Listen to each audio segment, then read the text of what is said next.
All right, welcome back, everyone. I have a special guest on. I met him at the ORAT One Rental at a Time 50K subscriber event in Vegas, and he kind of caught me off guard. We were leaving that event, and someone came on. Hey, so you're the firefighter guy, and I was kind of just blown away that someone recognized me. But I got MJ here, and we're going to talk about he's investing in Chicago and what he's working on. So welcome, MJ. Thank you. Thanks for having me on.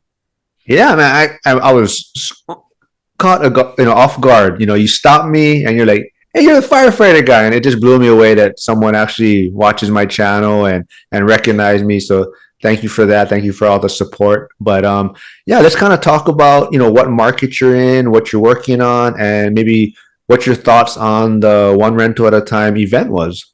Okay. Yes, sure. At the moment, I just got one 2 unit duplex owner occupied house hacking. Got one of the rent units rented out. I'm in the process of obtaining the second one. Hopefully, it's looking like the end of this year, maybe third or fourth quarter for sure this year. Trying to start my house hacking journey, my real estate journey, and just going through the motions, learning as much as I can, trying to connect, trying to communicate with a lot of people that's been doing it for a while that I can learn from. My idea. Oh, you asked me my opinion of the one went to at the time event. Yeah, we can touch on that later on. We can kind of just dig into your Okay. your house hacking experience so far, and maybe how you went about acquiring this property, or maybe what put you on this path of real estate. What put me on the path of real estate was gambling, losing a lot of money in gambling. I was just, after losing so much money, I just figured it got to be another better way to put my money to use. And I like the idea of real estate being tangible and not so accessible as far as money. Once you put your down payment and closing costs, everything now is tied up in the building. I mean, obviously you can take out the HELOC or second mortgage if you got the equity or whatnot. But as far as just like getting it immediately, like a stock account or gambling and that sort too. Gambling in general outside of the stock, it's just so quick and so accessible. And nowadays, we just got so much access to spend our money, future money, money we don't even have. So real estate, I felt like was the ultimate neutralizer for me with that. Yeah, I totally feel you on that. I mean, we were talking about it off camera, and I think a lot of people have been there. We've partied a lot, or we've gambled, and you see the fast money, and it's even just going out drinking. But like you're saying, real estate is tangible. And then you start seeing some of the benefits, and then now whatever money you do get in, you're like, oh, I want to funnel it this way into real estate, and it's just harder to access. So it just keeps you away from those quick money plays, or so whatnot. So I think I really relate to that. So I think I have kind of the same connection of where real estate also helps me. It's like a forced savings account somewhat, Yeah. where that's where my money's going. But so how before we kind of move on, I just kind of want to, was it difficult for you to go to Vegas then for the event, being a former gambler? Not too much. I looked at it and just smiled. I mean, it's only like it was like a 2 hour flight from Chicago, direct flight. It wasn't bad at all. I needed the weather. It was super extremely cold in Chicago, Midwest. So the weather, and I would go to casinos just to eat. They got good food for the most part and stuff like that. But no, it didn't bother me. It didn't bother me All at all. right, that's good. So at least we can keep going to Vegas then and not worry. That's awesome. All right, well let's touch into a little bit more about your house hacking experience. So what kind of, did you find it off the MLS, or was this deal brought to you? I found out the MLS. When I first started, I was just all over the place. I took Zuba course or whatever, and I kind of got some structure to like knowing what to look for and stuff. I was looking at stuff like Clay-Doh houses to straw houses. Like I had no organization whatsoever, no structure whatsoever. This one I was just looking at properties in general with my agent, and something came up on Zillow and Redfin. I often check them often, and it was like, hey, this just listed like 30 minutes. And I asked my agent, like, hey, do you think we can see it? And she called the number, somebody answered, like, hey, we here. You guys can check it out if you want to. Saw it, fell in love with it. Nice brick 2 unit building. Went inside, went upstairs, and I mean, just immediately, I just said, let's make an offer on it. And we put in an offer, and it was accepted. So how long ago was this that you purchased this one? I closed December of 22. So the process took about 30, 45 days, give or take, from start to close, I would say. So maybe Traditional about financing? What rate do you have? so FHA 3.5% down. I got a 6.25 interest rate. So it wasn't too bad for the time. 6.25 interest rate. So Okay, okay. And you're cash flowing, I assume? well, I live in one of the units. So Okay, once I move out, I would be cash flowing. okay, okay. Absolutely. All right. So, how has the process has it been just super easy? I mean, what would be the biggest challenge you would say? Maybe house hacking. House hacking. I mean, eventually the tenant will find out you're the landlord, whether you said or not. It hasn't been too bad. I mean, when issues come up, I mean, then the tenant will want things addressed immediately because they know I'm the landlord. So, just I'm not so handy neither. So just getting somebody out in timely manner and trying to fix the problem immediately, maybe I would speak more towards that. But outside of that, it ain't been too bad. It hasn't been too bad. Yeah, that's a great point. I think that's something that concerns a lot of people sometimes. Like you just touched on it, is you're not very handy. And there's a lot of people that's what prevents them from starting. They think like, oh, they got to be able to fix things and they got to be able to do all these repairs. And yes, that is helpful. But there's a lot of people that get into real estate that couldn't pick up a hammer and hammer a nail in, right? So I think that's great advice or to people out there knowing that hey, you don't need to be handy, right? There's other people that can do it for you, but it's like you're saying, it's just about building relationships and getting started. Okay. So right now, you have that one, 2 unit, your house hacking. What are you working on now currently? So now I'm approved for a 5% conventional down payment. I think November 18th of last year they changed the requirements so people can obtain more 2 to 4 units. So it's 5% down, but now the hurdle for me is the 6 months reserve. I believe for the new mortgage I would obtain. So pretty much got the down payment closing cost. Now it's just coming up with the 6 months reserve or whatever. So I'm just in the process of that, just trying to be patient, trying to maintain my momentum and like Lumberjack told me because I talked to him a couple of days ago within his course. He was just saying like just double down, just go hard and be disciplined. And the first 5 years sucks. That's what everybody says. So just knowing that and knowing that other people went through it's kind of helping me weather the storm a little better. So now, when you say double down, do you have a W-2 currently, or are you entrepreneur? Like, where's your income coming from? I'm a W-2 employee. I'm a truck driver with UPS. I do team driving. So yeah, I'm a W-2 employee, and I have no problem with saying that. I know like a lot of social media stuff just kind of downplay the W-2 now, but it's like I feel like the W-2 really is gonna help you get what you're gonna get. You become more bankable. It's more traditional.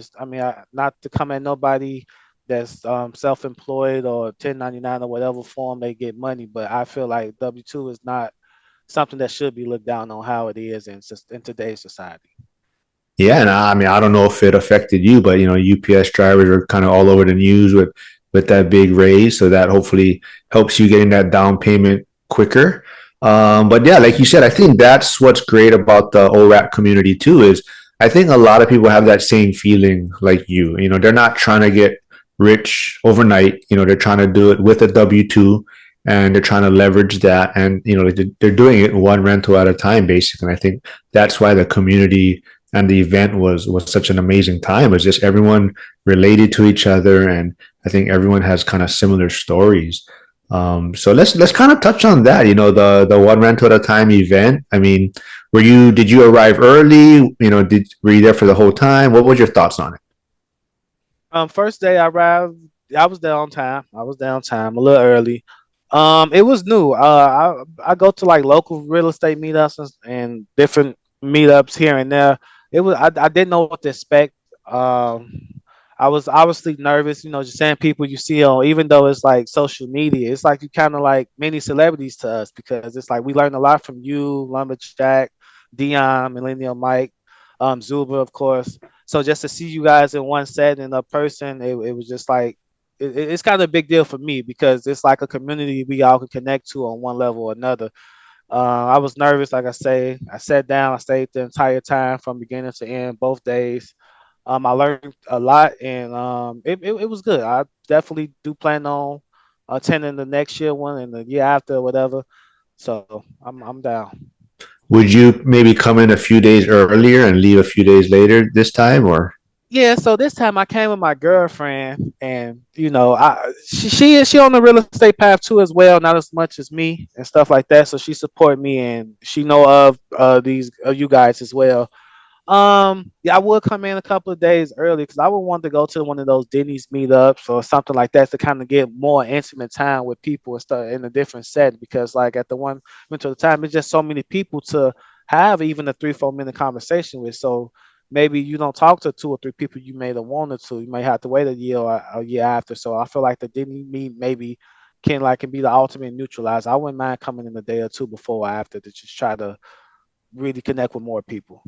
Yeah, I made it to the Denny's event one night, but I think I definitely would try to get in a few days earlier and leave a couple of days later, just to even just after the event's done, you can kind of connect with other people that maybe you met there and just hang on for a few days. But yeah, it was a great event. I mean, was there a special certain speaker that stood out to you? Um, I think, let me think, because there was so many good conversations and good stories. I took a lot from it, a little bit from everybody played essentially. But I would say maybe like Coach Carson, essentially, as far as the small, mighty investor, just that small, what's your number? Not so focused on the big is great, 10x everything like we commonly hear or Yeah. whatever. So maybe Carson, but I feel like I took something, a bits and pieces from everybody. Yeah, I love Coach Carson. Yeah, that's that story that he told in the beginning about the three couples on vacation, and they all had different size portfolios. And it's just really when you step back, what is success to you, right? The person that has the smallest portfolio probably had the most freedom out of all of them. So Exactly. that was super important and super relatable. But yeah, I think next year's event's going to be.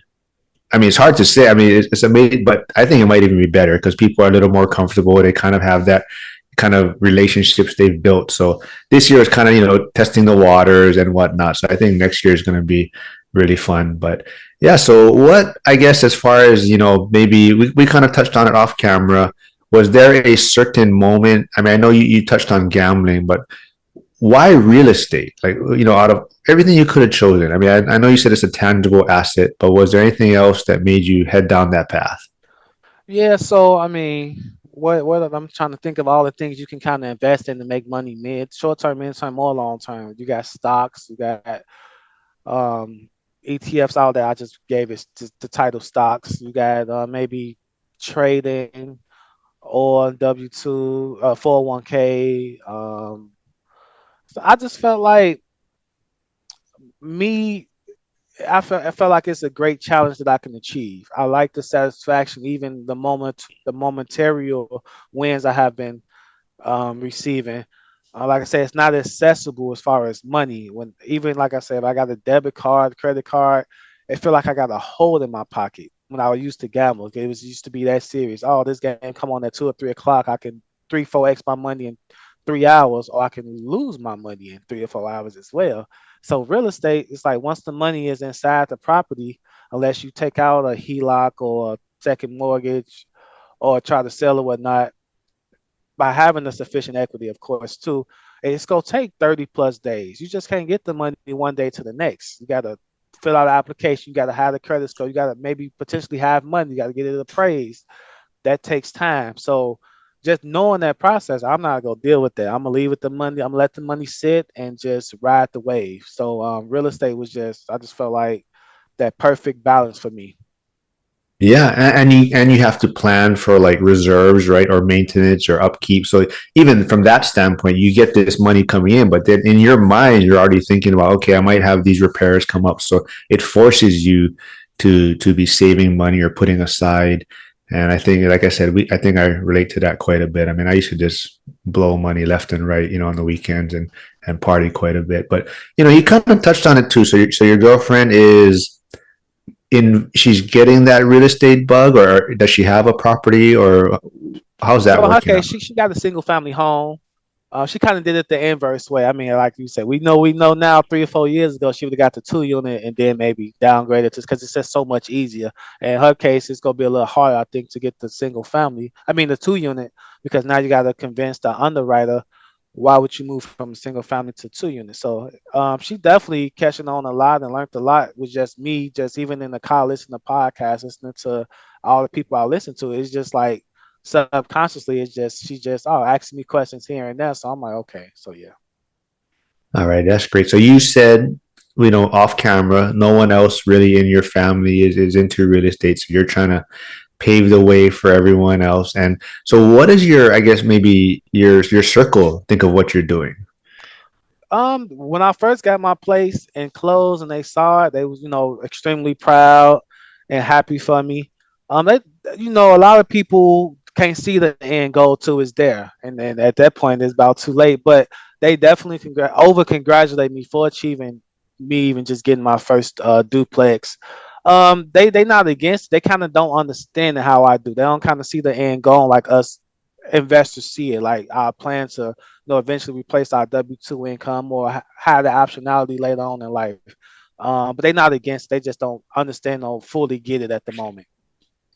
That's a great perspective. I think it's more just people don't understand it, right? It's not that, we've all been brought up the same way, kind of buy a single family home and you're going to live there 30 years or whatnot. And I think that's a great way to look at it. They just don't quite understand what you're doing, and it's not for everyone, right? So so maybe like a new investor that was going to get started. I know you're probably going to recommend house hacking as the route to go, but what kind of direction would you point them? Like, where would you have them start?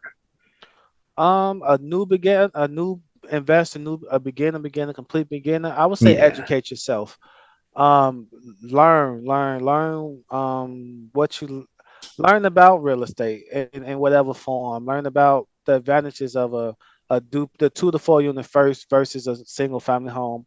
Understand, try to learn the tax advantages. So in my case, I make decent money. We got the good money, the good benefits or whatever. And I'm a single person. I don't claim a dependent, and I got a tax return check back.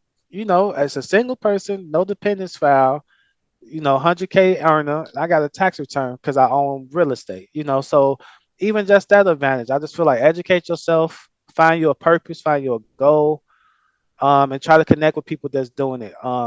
Like I say, before I bought my 2 unit, I just turned up as far as just investing in real estate. I mean, learning about real estate. I was just like, this gambling got to give. Some got to kind of fill this void. I'm an antsy person. I got time to just listen to podcasts 10, 11 hours a day for 3, 4 days out the week.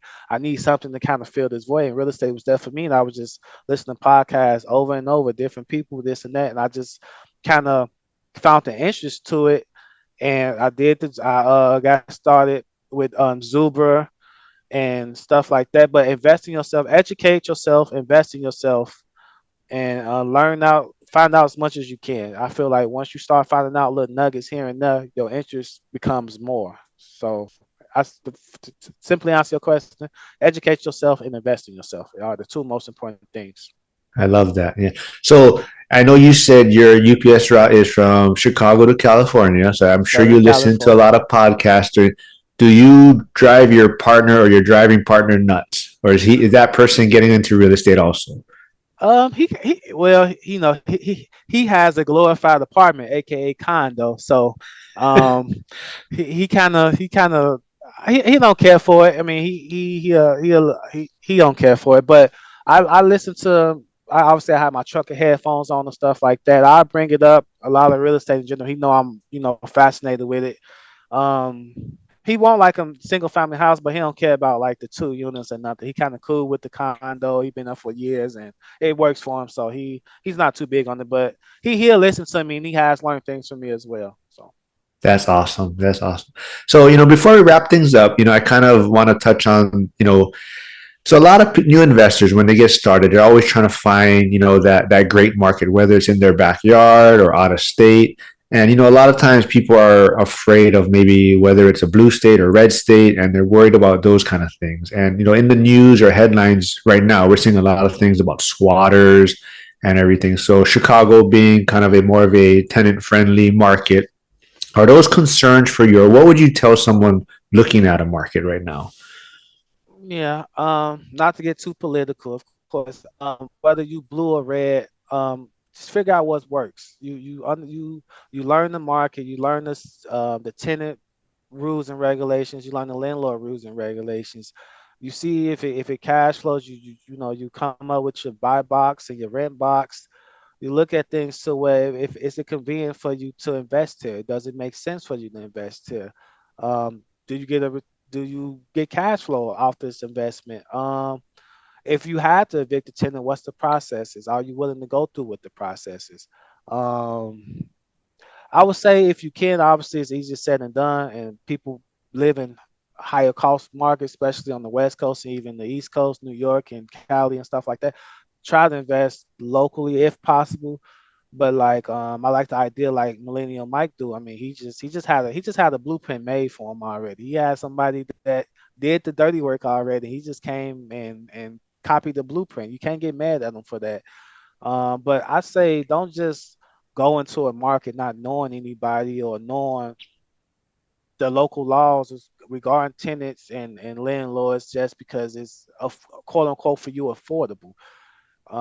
So just just keep that goes along with education as far as educating yourself. So know what you're getting yourself into.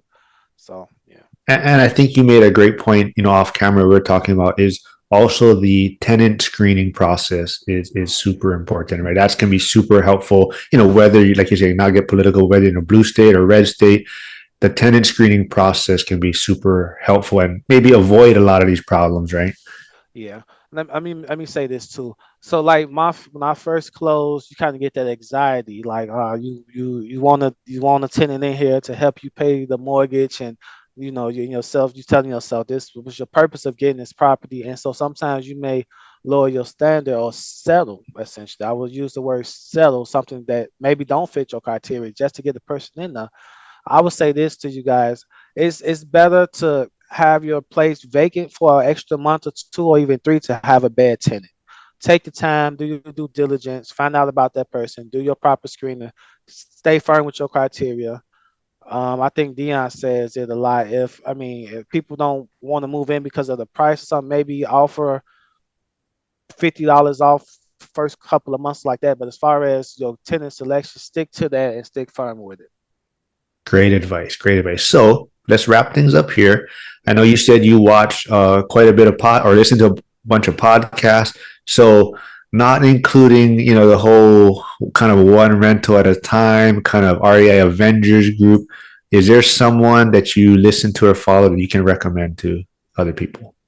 Oh, for sure, the uneducated economist. I mean, just numbers and finance and in general. I mean, he's just on a whole nother level, man. Just how he can Yeah. his poise and just how he can just talk about those things and those terms in his college just freely. For sure, I'm definitely a big fan of educated economists. Yeah, I love him. I love him. All right. Well, let's wrap things up here. And thanks for doing this. This was a lot of fun. I want to continue and follow your journey. Hopefully, you'll get that next 2 unit under wraps, and we can connect again. Or hopefully, it's before Vegas. We can do another one before the next one rental at a time event. And yeah, man, thanks for doing this, man. Absolutely. Thanks for the invite. I also want to say thanks for stopping me before we headed out of Vegas. I mean, Oh yeah. I just walked out the door, I was ready to jump in an Uber, and you stopped me. I was like, yeah, oh, I was like kind of shocked, but thanks, man. That's another thing I learned when you see somebody you want to talk to, just go there at that moment. Don't say, "Oh, I'll get them next," because that time might never come. So that's another thing I'm gonna improve on for the next event. Cause I say, "Oh, I'm gonna speak to this guy," and they disappear, or they busy. So it's just like, "Hey, excuse me, hi, I'm XYZ," and just try to break the ice immediately because it's Yeah, I think that, before we wrap things up, but that's the one thing about especially this community is everyone is like willing to talk story and give you their time, and no one is above anyone else. And like I said, even Zuber, I was just amazed at how much he's willing to connect with people, and I think that just shows the type of community that he's built, and I think everyone just kind of feeds off of that. absolutely 100% agree. All right, man. So when I talk to you next, maybe the Bears will be in the Super Bowl. and we'll do one around then, and we'll do this again, man. Well, let's go on first base first. Let's playoffs. And we can talk from there. Yeah, I just beat the Packers. That's not because I I got know, right? at the Yeah, fire station. I got a couple Packers fans on my truck, and it just pains me every year, man. it sucks, and a lot of Bear fans turn to Packers fans because they win more or whatever. But I'm still Yeah, sticking with the Bears no matter what. So for I sure. know. I thought we had them because like Jordan Love looked horrible, and now all of a sudden he looks like a superstar, and I'm like, man, we can't catch a break. We got him this year. We're gonna get the number one quarterback, and we're gonna make the playoffs, and we're gonna beat the Packers the 2 or 3 times we play them this season. So we got him. All right. Well, if they do make it to the Super Bowl, then we might have to put a little bet, right, or something small on the game. Yeah. Yeah, I mean, yeah, little $2 or something. Yeah. All right, man. Thanks for doing this, man. All right, man. Thank you. All Take right. care. Okay. Bye.